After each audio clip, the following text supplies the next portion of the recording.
Welcome to the Ordinary Extraordinary Cemetery, where every death had a life and every life had a story. My name is Jennie Johnson, Hello, and I'm Diane Hartshorn.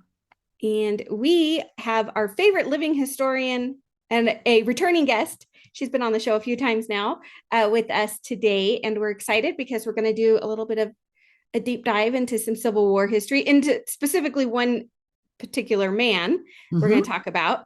But we want to welcome back to the show. I think this is your third or fourth time on the show. We want to welcome MJ Henion back on to our show. So welcome back. Well, thank you kindly for having me. I appreciate it. This is my third time. Third time. That's what I was thinking. I did Pauline Cushman, who I portray in Living History, and then I done a lot of research on General Winfield Scott Hancock. We did, and then now we're going to do General Richard Garnett, who Yes. has a quite interesting story, and maybe we can debunk some myths. And also, where does his final resting place? Where is it really? So Yes. I'm Because excited there's to a do lot that. of speculation on that one. So I'm Yeah. excited. I'm excited to get into his story. So, for those of folks that are watching us on YouTube, if you look behind Diane, there's a portrait of him. I'm guessing that was like the West Point portrait because he looks like a younger gentleman there, even with the facial hair.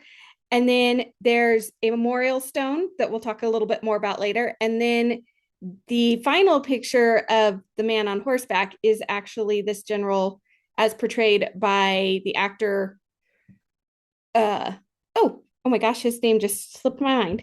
Andrew Prine. Thank you, Andrew Prine in Gettysburg, the movie. So uh, those are the images we have to help people kind of identify who we're talking about tonight. So why don't you go ahead and get into his story for us? Well, um, the reason why because I suggested to you guys to use the portrait that was his family commissioned, as well as the Andrew Prine, because there is no known documented photo of General Richard Brooke Garnett. And a lot of times when I post information about him, I use the portrait, or I think Andrew Prine did a phenomenal job in the film Gettysburg. He actually reprised the role for Gods and Generals as well, but he did not have a speaking part. He was just kind of hanging out. Oh, So I found that out. I actually met Andrew back at the 25th Gettysburg anniversary. oh, how cool.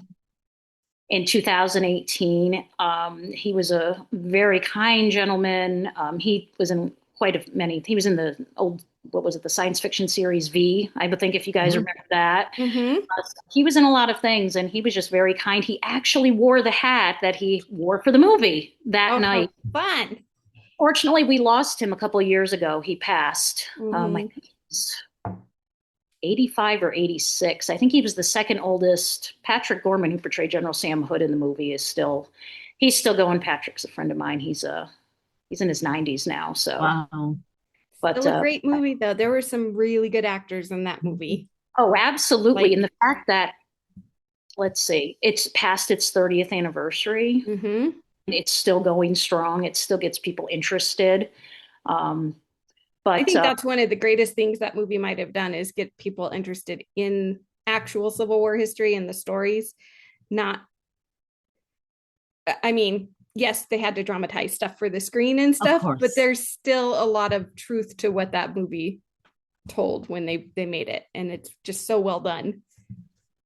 Well, the author of the book it's based on, Killer Angels, Michael Shar, did a Right. lot of research, and it is based on it's a historical fiction novel. Not everything is Right. correct in it. Which we get that, we know that, but again, just to have it be something that interests people, Mhm.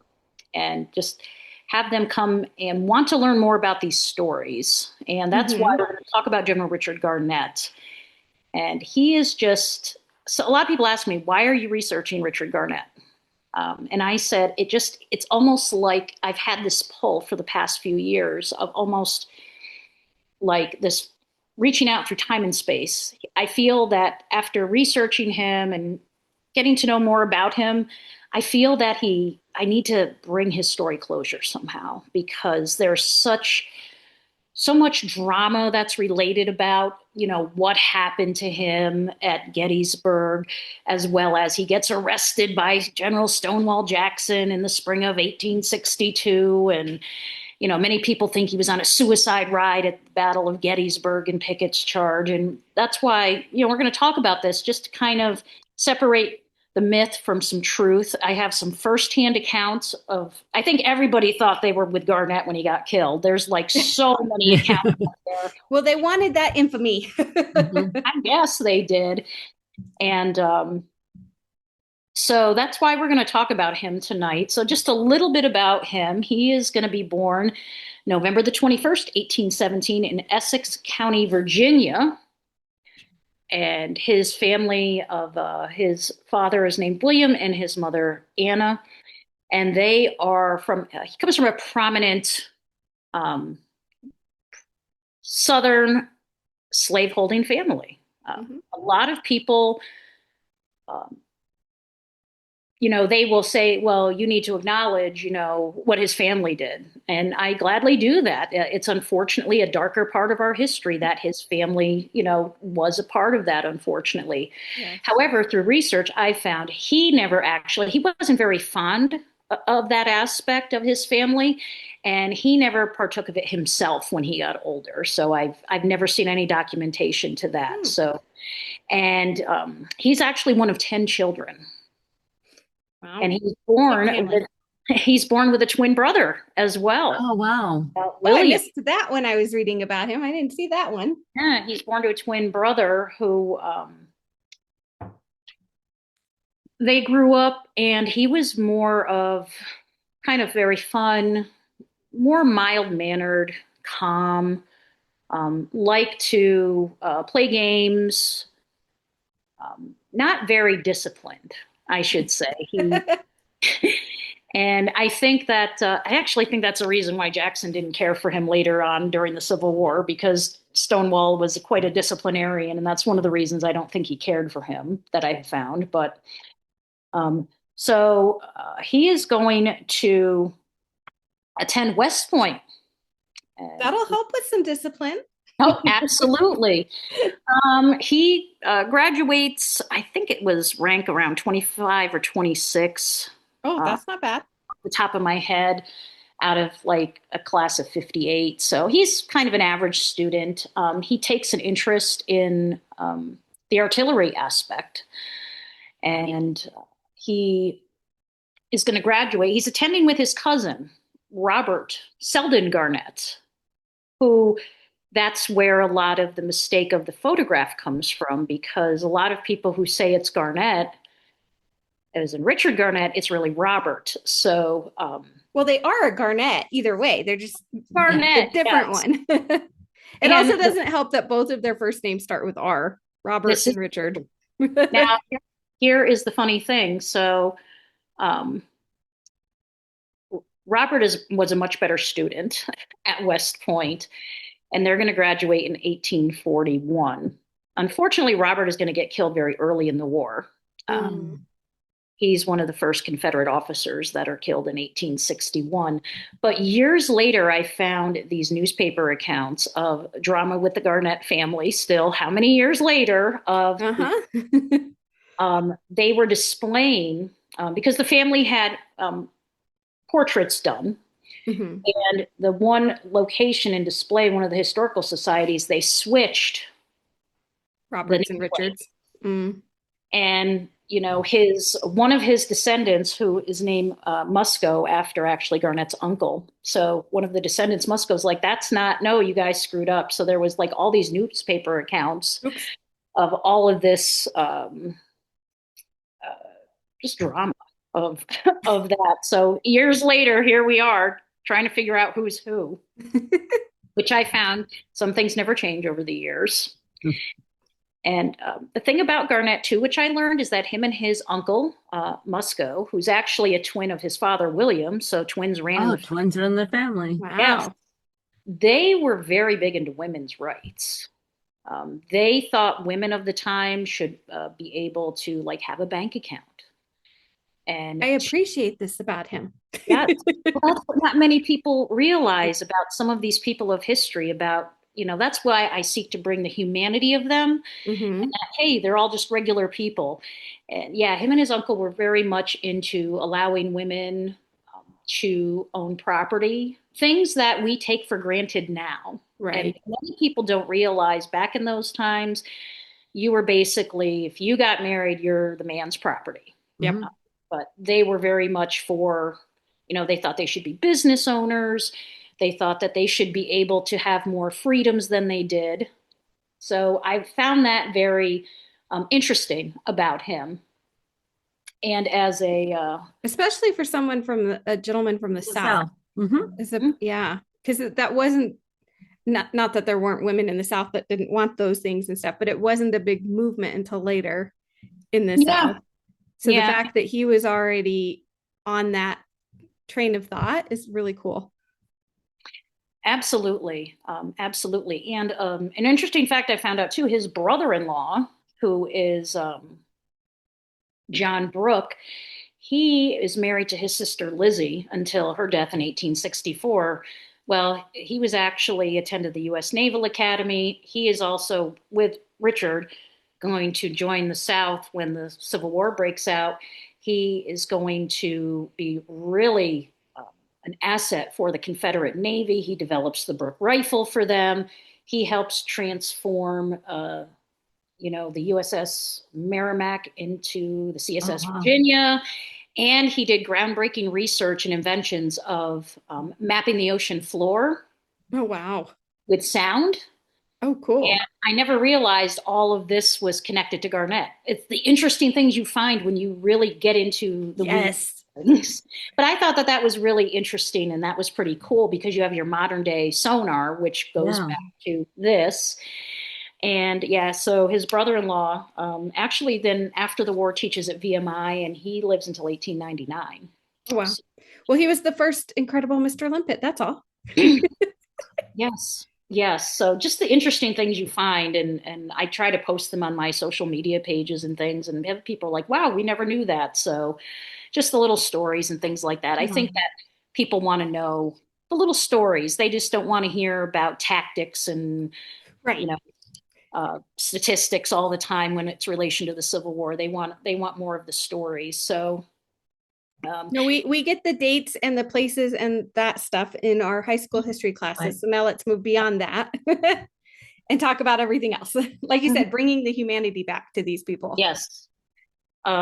So after Garnett graduated West Point, he served in the 6th U.S. out south and also out west.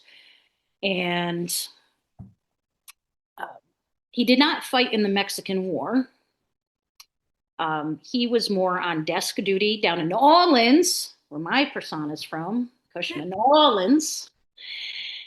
So that was something that a lot of the folks of the Civil War, a lot of the men who served had those, they were seasoned more of Right. the Mexican War. But he did see a lot of action. He did a lot with the Native Americans. And he is going to be the commandant of Fort Laramie out in Wyoming. And in 1855, he is going to have a son with a Lakota woman.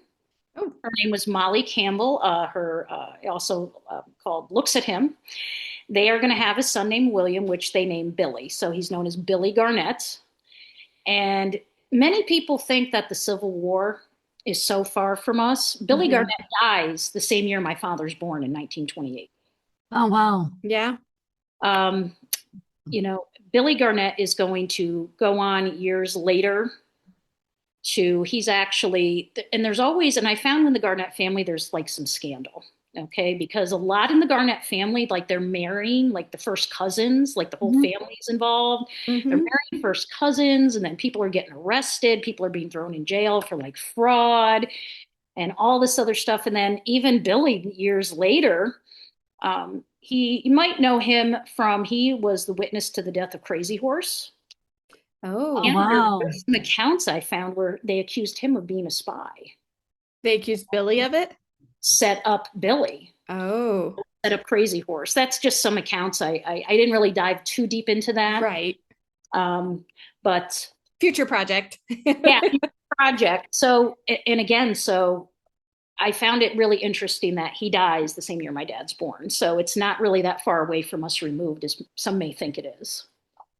But so he never marries this Molly Campbell. He just has a son with her. And then, when the Civil War breaks out and where it's leaning to that, he's very conflicted about this. He's not a secessionist by any means. He thinks that Virginia should stay in the Union. Much like Robert E. Lee, he has a decision to make, and he makes that decision to stay with his state. So pretty much, he left this woman and his son to go off and fight. He is offered he's offered 2 commissions when he joins the Confederacy. He's offered a major of artillery, which he turns down, and then he joins as a lieutenant in the infantry. Now, an interesting thing is that he is going to carry his sword, which I found out has some roots to his time at West Point. Oh, cool. And beyond that, when he first started serving in the 6th U.S., and when he resigns his commission, he still carries his U.S. sword. And he's going to carry that all the way through his service until he use that death. Even during the war. How cool. And, well, there's a good story about the scandal of the sword, too. So I saw a picture of it. Yes, I was looking at stuff. So, yeah. In the American Civil War Museum. I saw it at Appomattox. It goes back and forth between Appomattox and cool. Richmond. So I was actually very lucky some years ago to see the sword of his. So I was all fangirling over it. Like, this is so cool. And that they know is his because his name is engraved on it. So we know that's his. Well, there is some dispute about that, too, that I found. That some people thought it was the cousin Robert's. And that when there was some restoration done to it when it was after it was found by one of the Confederates that serves with him here at Gettysburg, George Maryland Stewart. Well, they did some more research on it, and Garnett was known to carry an artillery sword, and this is an artillery sword. Richard did, so it's the right sword. But there was some people like, oh no, that's not his, because they couldn't find him on the battlefield. And yeah, there's always, his whole, this would make a great movie. That's all I can say. Yeah, it would. Because his story is just full of just different accounts of things and what do you believe? And, and that's trying to find out, what is myth, what is fact. So when he joins the Confederacy, he is also, there's believed that he's at that infamous meeting with Armistead and Hancock in San Francisco before they go off to war, because they were all friends. They all knew each other from the 6th U.S. So Garnett is a friend of my other guy that I researched, General Hancock's. And he ends up becoming a brigade commander under Stonewall Jackson. Which is probably tough. I don't know. I don't think I would do well under Stonewall Jackson. He would have had to be arrested and probably burned at a stake or something. So he was not an easy guy to be around in general, but like I said, I've always wondered, I wanted to learn, did he not like Garnett? Was there something, because he ends up having Garnett arrested for an incident that happens on March the 23rd, 1862, at the First Battle of Kernstown.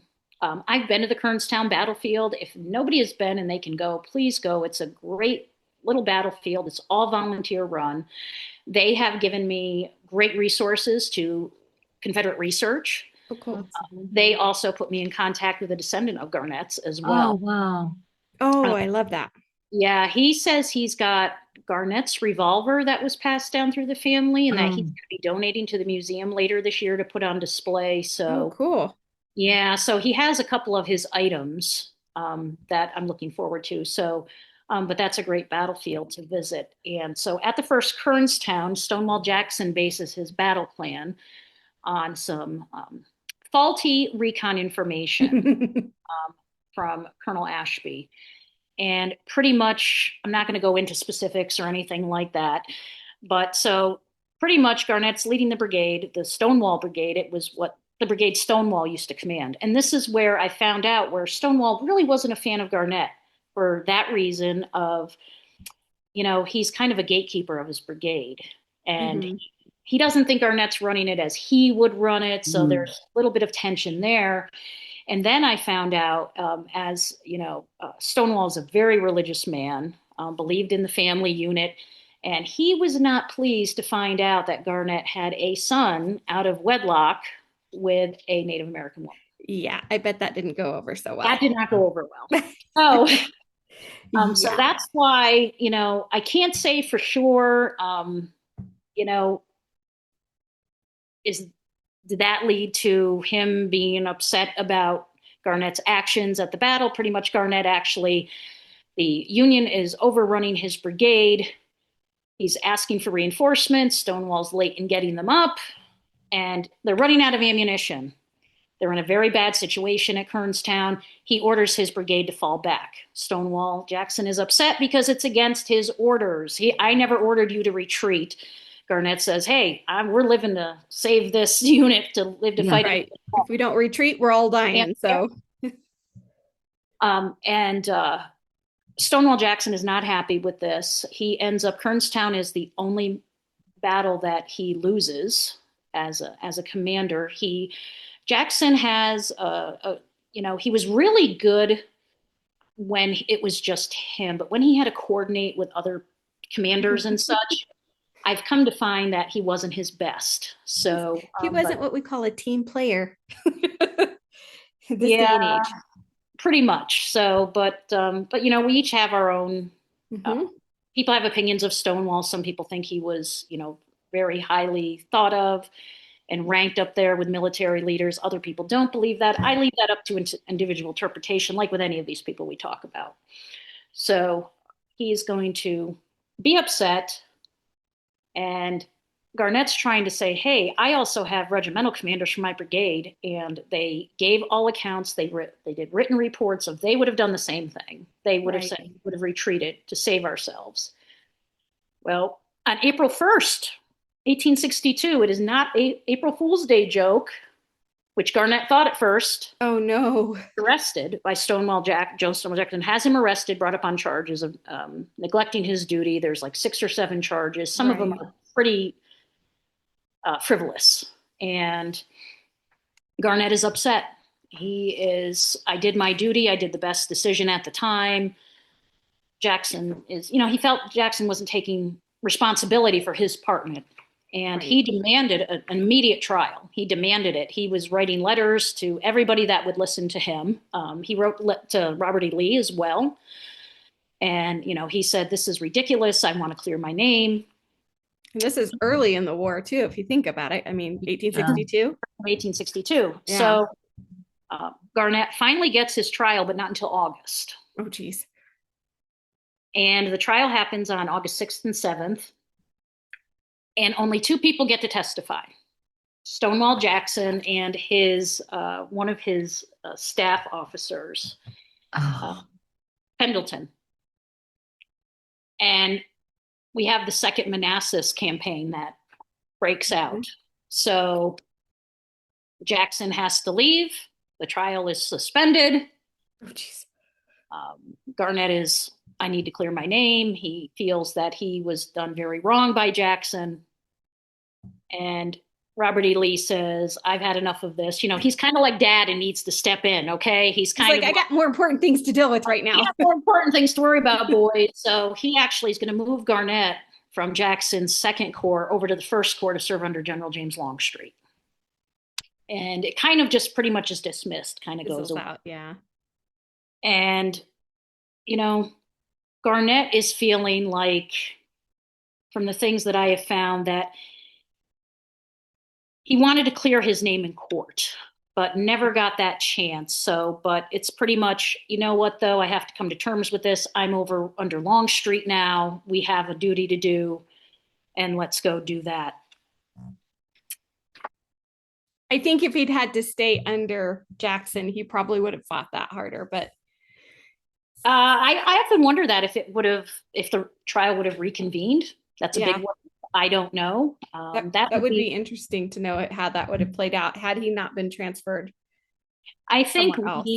Lee did, I think he was just trying to, I see this friction. We're not going to have it. Lee was very no nonsense. We're just going to put you Right. under Wall Street, which will be a better fit for you, which he does. Well, yeah, they had a little bit better other things they had to worry about. Yeah, absolutely. Instead of the two children fighting. So, Right. He's just like, okay, we're done. yeah, pretty much Lee's like, okay, there is no time for that. There is no time. Imagine him doing that, the Stonewall Jackson instead of Jeb Stewart in the movie. That would have been interesting.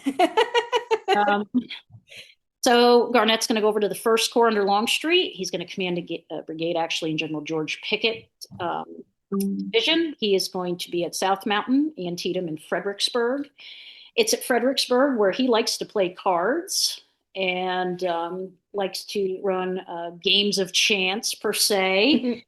He really, everything I've read, he really wasn't too much of a drinker, but he had a great sense of humor.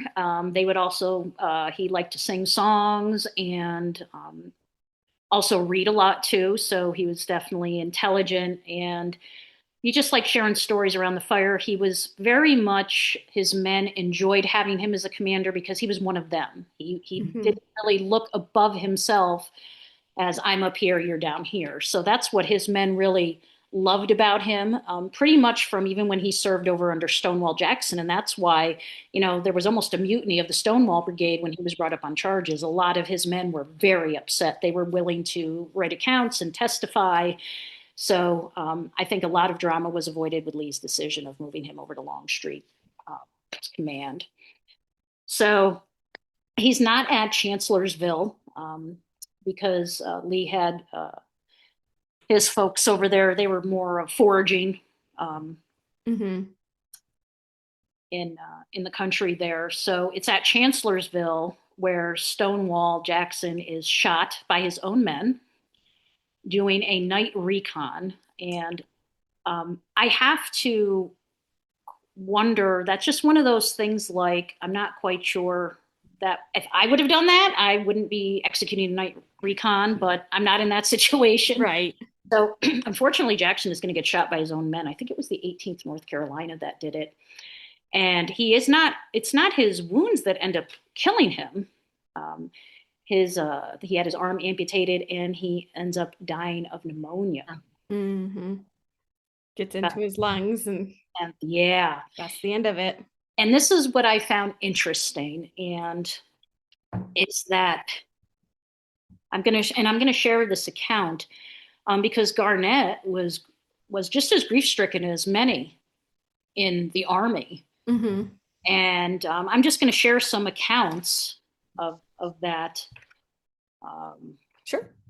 This is from Henry Kidd's memoirs of he wrote a book I wrote with Stonewall. And now he has been known to embellish a few things in his memoirs because you never write anything bad about yourself in your memoirs. But Right. this account pretty much, I think is more of true just because he wouldn't be he was had a lot of respect for Stonewall and wouldn't really embellish too much, but we'll take it Right. for what it is. And he says General Jackson was lying dead in the executive mansion, and General Garnett had come to look upon his remains. Major Pendleton and myself met him at the door and led him into the parlor.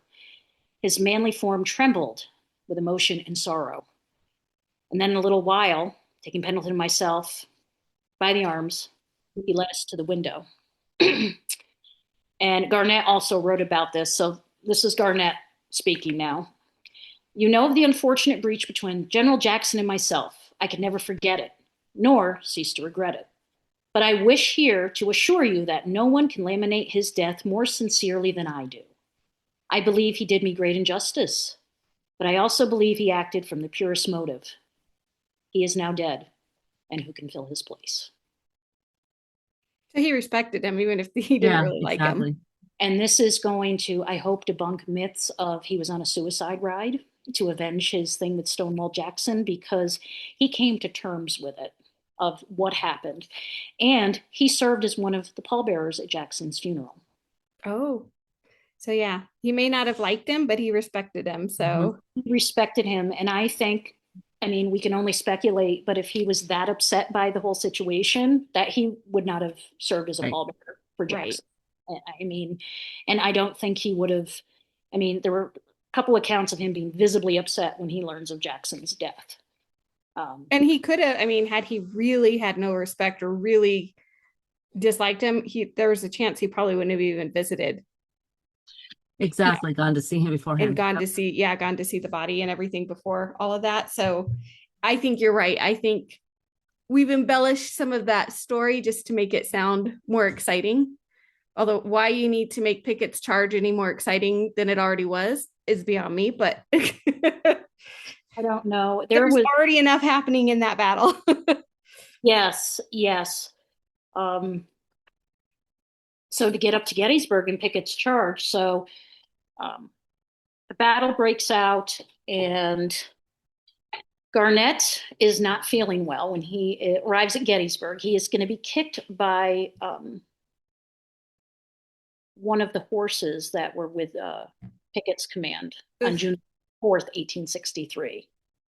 I've read different accounts of he was kicked in the ankle and the knee. I'm not quite sure. I haven't found exactly which one it is, but he was kicked by the horse, so he's not feeling too well. Then he had fever. Some accounts said he had a cold.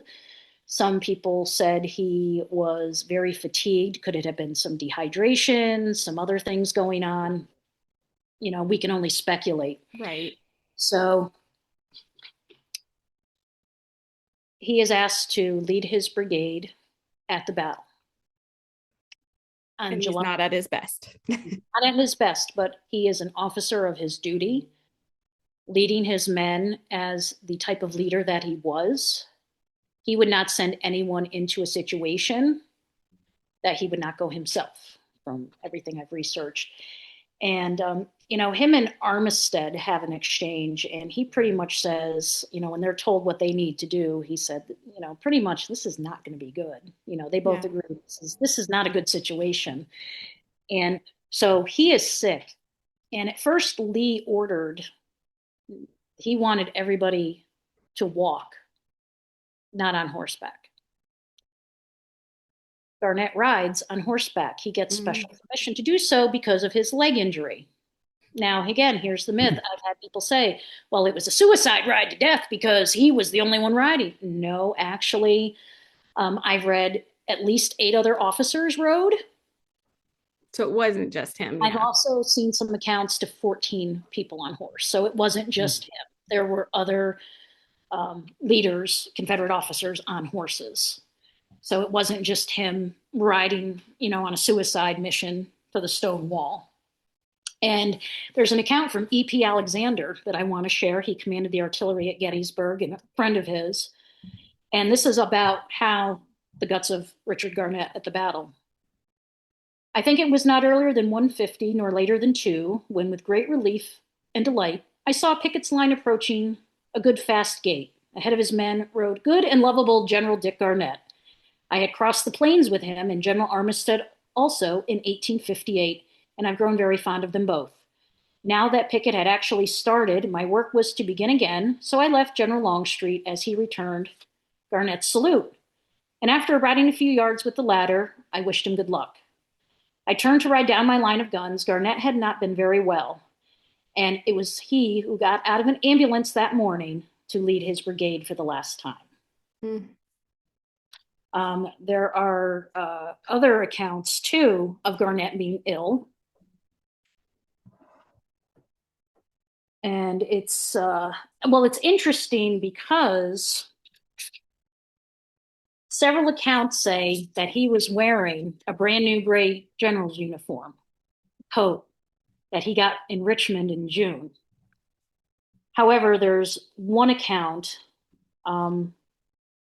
that says he was wearing a Union overcoat. And I'm not sure. There's some accounts that I just personally can't believe. They're so embellished. Right. Because everybody said they were with him, too, when he's leading his brigade on July the 3rd. That's just because he was so well liked. Everybody was like, we wanted to be there, too. No, that's a good point. That's a good point. But most accounts put Garnett in a new coat that had the stars on it and the wreath. So um, I'm going to go with that account because there's more than one. Right. But That several seems a little more yes, plausible. people just said he did not look good at all. Oh, poor man. Absolutely. So he's going to lead his brigade, and as we for those familiar with the Battle of Gettysburg, Pickett's charge does not go well for the Confederates. Nope. 6,000 casualties in about 45 minutes. Yeah. If the ground that they're covering from Seminary Ridge across the fields, the open fields, then you have to cross the Emmitsburg Road and then up to elevated of Cemetery Ridge. They were attacking. They were actually, the goal was Cemetery Hill, to take the high ground of the Union right flank. Right.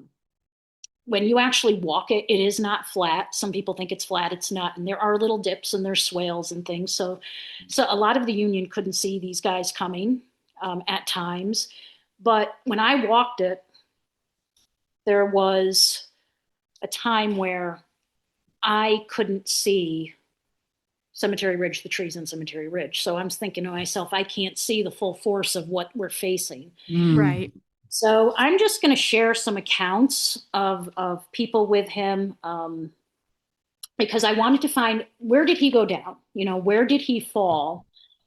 And a lot of them, I came to find that they all coordinate of a location. So I actually went out on the battlefield a few times recently, and I followed in the footsteps of these guys' words. And Oh, I got chills just yeah, thinking about what you get to experience. we went out. So I'm just going to just read some accounts because I want people to understand these are from the men that were there at the time of this. And some of them differ. You could have 10 people watch an incident Yep. and you'll get different accounts of it. It depends Right. on perception and the writer. So Colonel Emma Upton, Colonel Emma Humpton, he noticed Garnett was visibly in pain, but had the desire to lead his brigade that day. He could not be restrained. I saw him wear a fine gray uniform purchased in Richmond in June before he disappeared in the charge. This is from W.M. Conway, Company C, 4th Regiment, Virginia Cavalry. He writes that Garnett is shot from his horse in the center of the brigade about 20 paces from the stone wall. Cool, calm, and very handsome that day. Union soldiers told one survivor of the brigade that Garnett was killed by grape shot through his body at the waist, because pretty much he gets within, and all these accounts are saying they all collaborate 20 to 25 paces in front of the stone wall. In front of the wall, yeah. And right near the angle, and if you've ever been to the angle at Gettysburg, you can look it up, Alonzo Cushing's guns there. So pretty much that there's several accounts that he was shot off his horse, obliterated with artillery.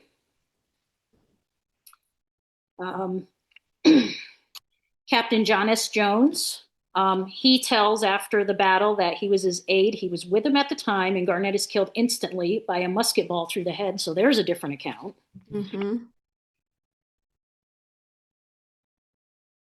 Colonel Edmund Rice, Lieutenant Colonel Edmund Rice of the 19th Massachusetts. Now here's one of the Union defenders of Cemetery Ridge. He's going to report in his battle report that in front of his line of his regiment in the 42nd New York, I saw one Confederate leader at times trying to jump his horse over our line. He was shot by some of the artillery. That coincides with some of the but with other soldiers that he was with. I mean, he doesn't name it as Garnett, but right. One of those things we're not sure. This also might explain partially the trouble in figuring out exactly where he may be buried. Depending on how severe his wounds were, he may have been hard to recognize when they were. Oh, good point. Yes. Later, when they were burying all these bodies.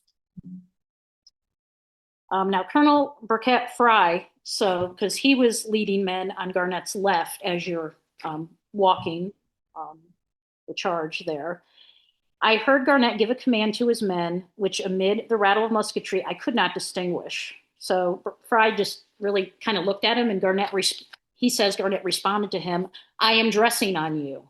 A few seconds later, he falls dead. Major Charles Peyton, official report of July the 9th, 1863. Peyton is going to take over the brigade command after Garnett goes down. There was scarcely an officer or man in the command whose attention was not attracted by the cool and handsome bearing of General Garnett, who, totally devoid of excitement or rashness, rode immediately in rear of his advancing line, endeavoring by his personal efforts and by the aid of his staff to keep his line well closed and dressed. He was shot from his horse while near the center of his brigade, about 25 paces from the stone wall. This gallant officer is well too known to need further mention. Makes you wonder if he had gone on foot, if he would have survived. I mean, so many of them didn't anyway. Right. But like, would he have had a better chance of surviving if he hadn't been on the horse? He's like a big target. Right. He was that target above his men. 2 weeks after the battle, Colonel Norman Hall reports that Armistead and Garnett were picked up. Now, this is an interesting take. This is another account. He claims that Armistead and Garnett were picked up at the point of Confederate breakthrough at the stone wall, that they were both dead. Well, we know that Armistead does not die. He gets shot that day, but he doesn't die until July the 5th at the George Spangler farm. Now, I even found a newspaper account, and we can't always believe everything that we read in the newspapers, folks, but this one was kind of wild, but it got me to thinking just for a moment. It was a newspaper account that some guy says that Garnett is wounded and captured, and then him and two guys from his brigade escape. And then he is seen up in Baltimore after the battle at the railroad station. Oh, injured though, right? He was injured. And I couldn't find anything. And I said, well, this is interesting. But then I thought, well, wait a minute. The interesting thing is, though, is that his sword is found in a pawn shop in Baltimore many years after the battle. Oh. Interesting. Well, what if it was his cousin Robert, though, instead of, oh, wait, no, Robert was already dead. Never mind. It wasn't Robert. Else. Robert had already died. Someone else has stolen the sword, and we're saying he was. That is a very interesting connection. That was a very odd and weird account. I said, what? I'm like, and I don't think as much as, we've heard about Garnett, that he would have up and ran. He would have deserted. No, it sounds like he would have stayed right there. Even if he had survived, he would not have abandoned his men. Then we have an account of Robert Irwin of the 19th Virginia. He claims Garnett was killed instantly, shot behind his left ear, and fell from his horse 15 to 20 paces from the stone wall. Now, Irvin also claims to have pulled Garnett's body from underneath his horse, remove his watch, and gave it to the next in command of the brigade. I haven't found any other documentation for that. Yeah. And I'm thinking if it ended up going to Charles Peyton, who commanded the brigade, who was a friend of Garnett's, I would think he would have said something. But again, these are all the what ifs, just putting them out there. And again, this is all, this one was very interesting and embellished. So William H. Swallow, who's not witness to the incident, he is going to write, and he's a Confederate staff officer. He says, the brave General Garnett of Virginia rode along his line, covered with blood, with his head bowed almost towards his horse's neck. And in a moment, the general and his horse fell to the ground, riddled with bullets in all parts of their bodies. Where did he get that account from? I do not know. Right, especially if he wasn't there. I just was like, you weren't there, so I don't know who you got that from. I mean, the general consensus is, for most of these accounts, including the Union side, they were near the wall. They were at all about the same point, and he was definitely shot off of his horse. Where he was shot seems to differ depending on who's telling the story, but those are the things that seem to be the same. General Robert E. Lee mentions Garnett in his report to Jefferson Davis of the evening of July the 4th, 1863, in this report, he's reporting General Barksdale is killed, Generals Garnett and Armistead are missing. It is feared that the former is killed and the latter wounded up a prisoner. So Lee even puts him as getting killed, leading his right. brigade. So it's really up to folks what they want to believe. And again, I went out and walked the field. And if you're familiar with that area, the angle at Gettysburg, there's the monument at the angle to the 71st Pennsylvania and the 72nd Pennsylvania. And if you walk, because there's a little path that you can walk as you walk into the angle, there's a break in the stones and you can walk a path down. You can actually go in front of, there's a little blue and white sign that, that's where Armistead came over with a few hundred of his men. A little marker, yeah. That little marker. And you can walk along and you get right about in the middle of those two monuments and you just go out. And again, all of these accounts are saying around the same space from the wall. That's what it sounds like. And I explored it a couple of years ago. And then I watched a great battlefield walk with Wayne Motts and Jim Hessler, historians, and they have it in the same location. And then I went out and walked it again just after I was finding all of these accounts. And so that's where we think he went down. Right. It sounds like that's got or really close to it because there are too many accounts that have that similar part correct, it seems like.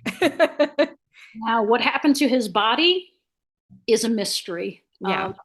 Some say that, he was, if he gets hit with canister shot, he's pretty much obliterated. Right. Or like you said, his wounds are so severe, he's not recognizable. There's other accounts where, someone in the Union could have taken his items or somebody grabbed his uniform coat or whatever. We don't. Right. And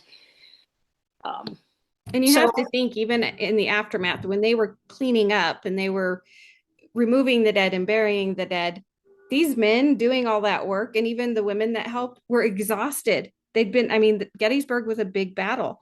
Nobody's mind was perfectly clear at that point. So there's a lot of ways that he could have totally just been lost accidentally because there was so much death and so much stuff going on that and this isn't, before we had dog tags and stuff like that. So trying to identify all of the men that were killed would be a really difficult task. They did have dog tags in the Civil War. There are some, but they were very rarely used. And actually, I think until World War I, they went into wide use, I think. It wasn't required like it became required. His friend, old Army friend, Henry Jackson Hunt, who's the chief of artillery for the Army of the Potomac at Gettysburg, he actually went out looking for his friend Garnett's body on July the 4th. And he reports he could not find him. He couldn't find anybody recognizable to him.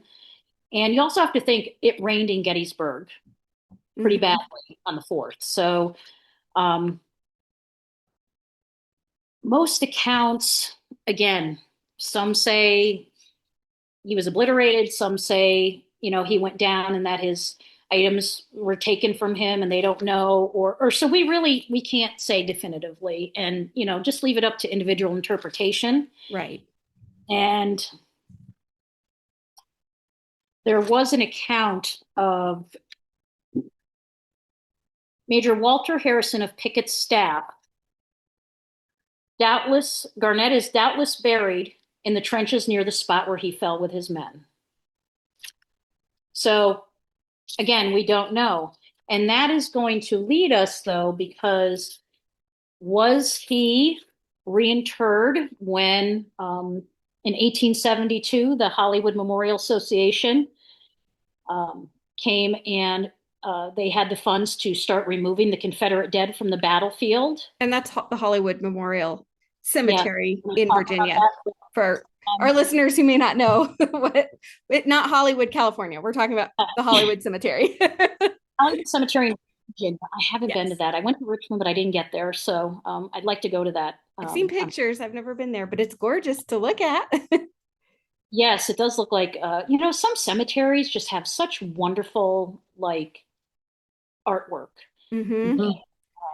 This one does. It has some really unique monuments and stuff. I like to hang out in cemeteries and just sometimes I'll just go for a walk. It's so peaceful there and just look at the different, Hmm. the landscaping and the architecture. It's just, and that's what that is. But so some presume that Garnett's body is going to be in the remains collected and reinterred at Hollywood Cemetery in Richmond. And behind Dianne is the picture of the marker that is going to be dedicated on July the 3rd, 1991, actually. Yeah, it took a while to get a marker for him. Yes. And I'm just going to read what's on the marker for folks. Yep.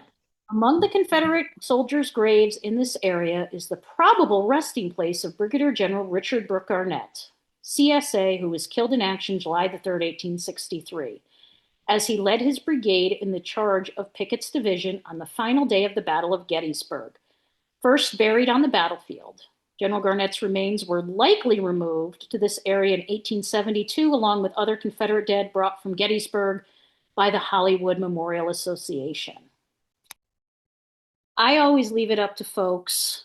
Some people believe he's in Hollywood Cemetery, and there are several, and myself, who believe he's still out on the battlefield. Well, there's still so many on the battlefield. I mean, There are hundreds of soldiers still buried here on yeah. the battlefield. And it's, when people have come into Gettysburg and they've asked me where's the cemetery? You're Mm, standing on it. yeah. There's so I mean, there many. is Cemetery Hill, but you're still standing on this the cemetery. And there's the Evergreen Cemetery in town, and there's also the Soldiers National Cemetery. Right. And people ask me, why do I believe that? I don't know. I just believe possibly he's still out on the battlefield and with his men, or so it's really up to interpretation of people if they want to think that he was, reinterred in Hollywood Cemetery. By all means, if you want to believe he's still out on the battlefield at Gettysburg, I believe that. And if you want to believe that, that's absolutely fine too. And if you want to believe that newspaper account that he somehow escaped To and ran, Baltimore. and the funny thing is like there's all this mystery that surrounds Garnett, all through his life pretty much. And again, we have the sword. So now the guy who picked up the watch, he said that the sword was still on Garnett when he left. He only took the watch, which a part of me is like, why wouldn't you take the sword and return it to? I feel like somebody would have taken the sword, even not necessarily as a souvenir, but to fight with. Yeah. I mean, if it was a good weapon. So his sword is nowhere to be found either on the battlefield. And it is going to show up years later at a pawn shop. So bizarre. Yes. And again, someone who served at him at Gettysburg, George Maryland Stewart, is in this pawn shop, and he recognizes the sword because he's familiar with artillery swords from West Point. Right. And he said, and he looked, and he's like, I think this is Garnett's sword. So, and Garnett was very verbal in camps and around officers and such that if anything did happen to him, he wanted his niece to have his sword. So Stewart buys the sword, hoping to return it to find this descendant, Right. of his. And unfortunately, he's unable to because he dies before he can do that. But his family does find her. Oh, cool. Okay. And it's returned to her 42 years later. Oh, wow. After Gettysburg. And Miss Mary W. Garnett is the niece of Richard, and she ends up receiving the sword. There were several newspaper accounts of that taking place. I bet that was big news. She's getting back. Was big news, yes. Well, it's kind of like a few years ago, they found Colonel Robert Shaw's sword up in somebody's attic. Right. I love when those stories happen where it's something so random, and then, but when it's especially when it was a well-known person, and then somebody's like, oh, I just happened to have this in my attic, or it was in my basement, or Wherever, yeah. the shoebox under my dad's bed, you know. Yeah. And Garnett was very well liked on both sides. And actually, at the end of the war, gentleman in the Union Army, General Ord, he's actually going to help Garnett's family, as he's a family friend, and he knew Garnett from the old Army days. So when at the end of the war, he actually helps the family out with, because at that time, a lot in the South are out of food and medicine. Yeah. So he kind of takes them under their wing. And, you know, there was another crazy account. Oh, this one. This was a kind of a crazy account of Garnett leading his brigade. This was Colonel Joseph Mayo Jr. of the 3rd Virginia in his biography, which I found in the VMI archives.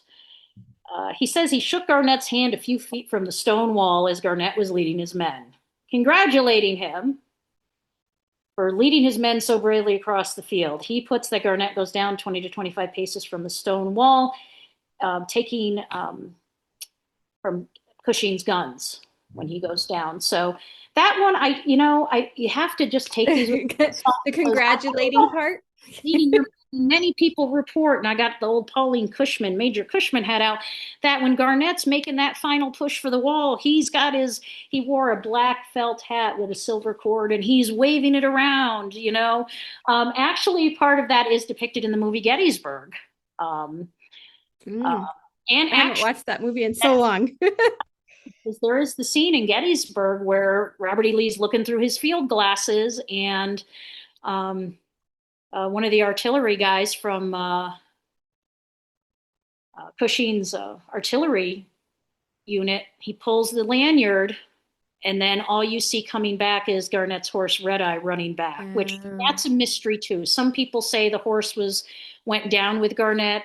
Some people report seeing it wandering back to Seminary Ridge of the Confederate line. Some people were saying that it was jumping over things. So there's so much mystery surrounded with Richard Garnett. And hopefully I've been able to highlight some of that mystery. And you really have to just pick through the accounts of what you want to believe. I think we can understand of where he went down now. Right. In that area, several accounts place him there. So if you do want to see where Garnett goes down at Pickett's charge again, so you want to go in front of the stone wall on the Confederate side, in front of the angle, and go pretty much in between those two monuments. And again, it's the best guess that we have. Right. People can believe whatever they want, but hopefully I've brought some light and debunked some myths. So do I personally think Garnett was on a suicide mission? Absolutely not. I think just from making peace with the Stonewall Jackson incident, I feel that he wasn't trying to regain some glory or something. And see, that's the thing in the movie Gettysburg, that's based on the book The Killer Angels. They have Garnett saying that when, he goes up to Longstreet and says, I appreciate this opportunity to be back in action. Well, that's not historically accurate because Garnett's under Longstreet far before that. Right. And, they just, of course, embellish it for what it's based on. But I personally don't think it was a suicide ride at all, a ride to death. He rode along with other officers that he was leading his men like he would do. Mm-hmm. Exactly. He had done it at, he did it at other places, South Mountain, and Fredericksburg and Antietam. So this wasn't anything new to him. And being he was sick, that was just the type of man he was and the type of officer he was. Right. He wasn't going to take the day off. Even Armistead advised him, do not ride, do not make this charge. You're not feeling well. And pretty much he had to do his duty. So if people want to, believe that he made a suicide charge, that's completely up to them. Hopefully I've shed some more light on this and bringing these accounts from these, all these people that said they were there. Actual accounts, yeah. Yeah, like I said, it seems like the accounts themselves, like I said, there's enough consensus to figure out where he went down. Right. But what happened after that? There's all kinds of speculation, and we will probably never have a definite answer to that. So we'll ever know. I would love to find out honestly. But really I really enjoy reading the firsthand accounts Hmm. of the war. And again, you see so many different viewpoints of an incident. And just, you also see the embellishment. Hmm. And again, I think everybody just wanted to say they were with Garnett when he went down. So he was a popular officer because he, would never send his men where he wasn't going to go. He was well liked. And, it's just unfortunately, and things that really got me though, as I've done this, preparing for this episode and additional research, is that his family through the years had said he never got the funeral that an officer of his caliber should have. He Yeah. never got that military funeral, or he never got a remembrance. So, and I know they did a ceremony when they dedicated the marker in Hollywood. Yeah. I found some photos from that. Yeah. But There was they somebody's blog or something. never done anything at Gettysburg. So a part of me is like, do I plan the Richard Garnett Memorial Service? Hey, Kind of cool. the 250's coming out. Why not? Is that something that will give? I just feel that his story needs closure. But yeah, I love reading the firsthand accounts about him. I think that a lot of, like everyone, he has the good and the bad of his life. We're all human beings, but Right. yeah, It would have been interesting had he survived, though, with some of the beliefs that you said he had, like women's rights, and wasn't really a fan of slavery or any of that. What had he survived the war? What would he have done after the war? Like, Right, exactly. I think he would have worked in reunification. I think he would have. I think he would have worked towards that. yeah, And I even have to speculate. Well, just I wonder, because he was good friends with Hancock. I mean, and Hancock's friends from the South, they supported him through his endeavors. So is it something he would have supported his friend Hancock when right. he was president in 1880? Who knows? I can only speculate, but I think he would have tried to just, everything I've read, I think he would have been more of a positive force. Oh, I think so. I think he could Yeah. have done a lot of good after the war. But again, it's But something, they all have the good and the bad. They have their good traits and their bad traits, just like all of us do today. yep. But Well, that's why I research him and try to bring his story to light and all the mystery around it too. People love mystery and they love scandal. And like I said, I never really realized that, all the people were marrying each other's first cousins and everything else. I said, oh my God, this is crazy. So, But apparently he back thought so then, too, because his yeah, love was not a first cousin. He was like, I yeah. found another woman I'm not related to at all. but back then it kept the family property and families Yeah, close and Yeah. And I think that might have been a part of it too, because they probably was. were a pretty prominent, wealthy family. But Mhm. he just seemed, with his demeanor and stuff, um, maybe that's why he chose something else for himself. Because, Yeah. Right. and that's what I try to explain to people too. Just because people grow up or are around that doesn't mean you can't change your choices, Right. no matter what age you do. So you can choose whatever path you want. So that's a what if. What if he had lived? I'm not sure. I'm not sure, but hopefully, people now, if they happen to go to Gettysburg and want to pay respects to him, they know where to look for him now, of where he went down. And And if he is actually still buried there, it would be in that same general area, because they didn't take him too far when they buried him. So it kind of kept them that's where they what, were. yeah, that's what I'm thinking. And it's Yeah. every Remembrance Day. And I leave flowers at Hancock's wounding marker, and also Armistead's wounding marker, and then I always leave a flower over the stone wall for Garnett. So Aw. so hopefully, I would love to turn this into, a writing project, a book or something down the road. But Oh, yeah. You it's never all know. busy. You just put it out to the universe, so hang on.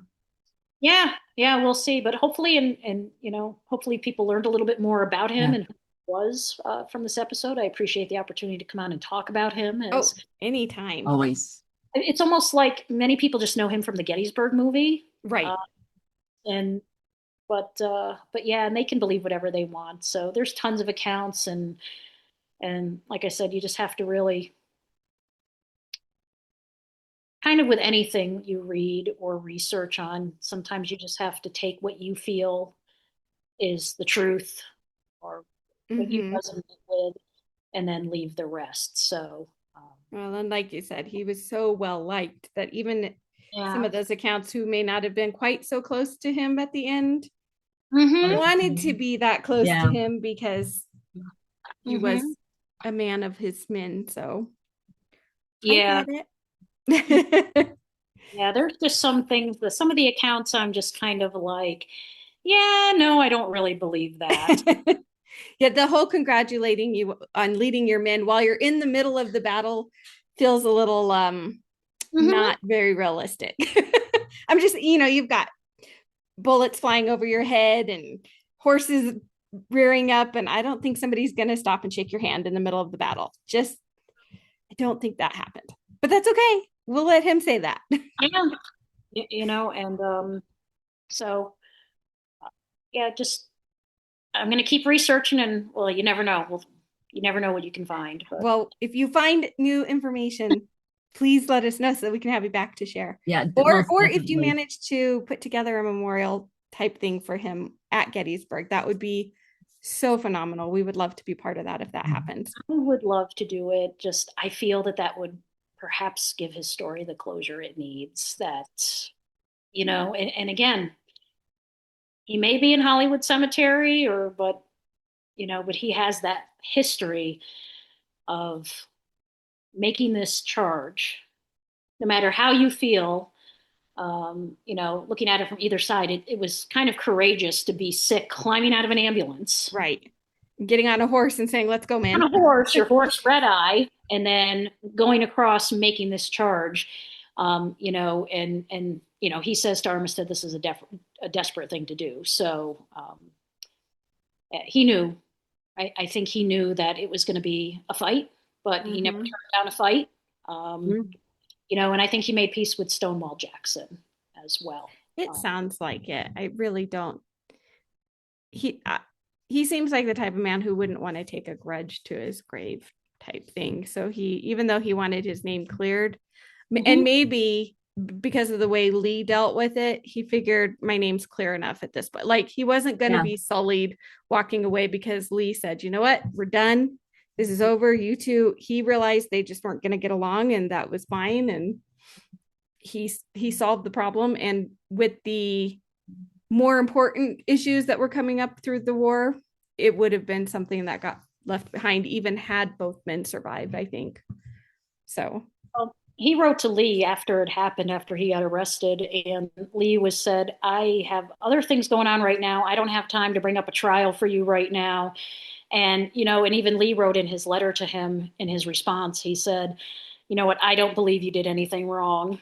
So here you have Lee saying that. Oh So gosh, I yeah. right. think I think with everything that happened and transpired, but I think if you truly hated somebody, you wouldn't be grief stricken Right. at their And you death. wouldn't go visit, and you wouldn't be a pallbearer, and you wouldn't all the things that he did. I think you're right. I think he made peace with that part of his life and moved on. Mhm. Yes, and we're just here to help share the history and help to bring these folks of our past to life beyond the statistics Right. and beyond just a name Yeah. or a photo that's controversial. Yes, because his is very controversial. There were two of them that I saw that they were like, it could be this one, it could be this one, but we think this is really his cousin. And I was like, I'm just gonna make sure we just use the portrait that you sent. And an actor who portrayed him. Good enough. You Good know, enough. Well, MJ, thank you so much for joining Thank us you. It's always again. so much And fun. yeah, and whoever you want to talk about next, just let us know and we'll be happy to have you on. well, I'm actually taking on a different persona for the Cedar Creek reenactment in October. I'm Ooh. going to be portraying Mrs. Horatio Wright. So we might have to have you back as Mrs. Well, Horatio Wright. there's not much on her, so this is a challenge for me. So, but we'll find out. So I'll have to. Yeah. Yeah, So keep us informed. Let us know how that goes. definitely, definitely. So thank you for having me on, and to all of your listeners and followers, thank you. I hope that you come away with knowing a little bit more about General Richard Garnett, and um, let's just always keep sharing the history and the stories. No one is truly truly dead until we stop talking about them and saying their names. Thank you for joining us today. To learn more about today's episode, visit our website, theordinaryextraordinarycemetery.com, where you'll find additional links in our show notes. If you're watching on YouTube, please like and subscribe to our channel. And if you enjoyed this or any of our episodes, consider leaving a 5-star review on Apple Podcasts, Spotify, or YouTube. Your support helps others find our show and discover all of our ordinary, extraordinary stories. You can also follow us on social media for cemetery facts, photos, quotes, and more. We are on Facebook and Instagram at Ordinary Extraordinary Cemetery. If you'd like to help support us financially, you can donate a cup of coffee by clicking on the coffee cup icon on our website or YouTube, or purchase some of our fabulous Ordinary Extraordinary Cemetery merchandise through our store link. Until we meet again.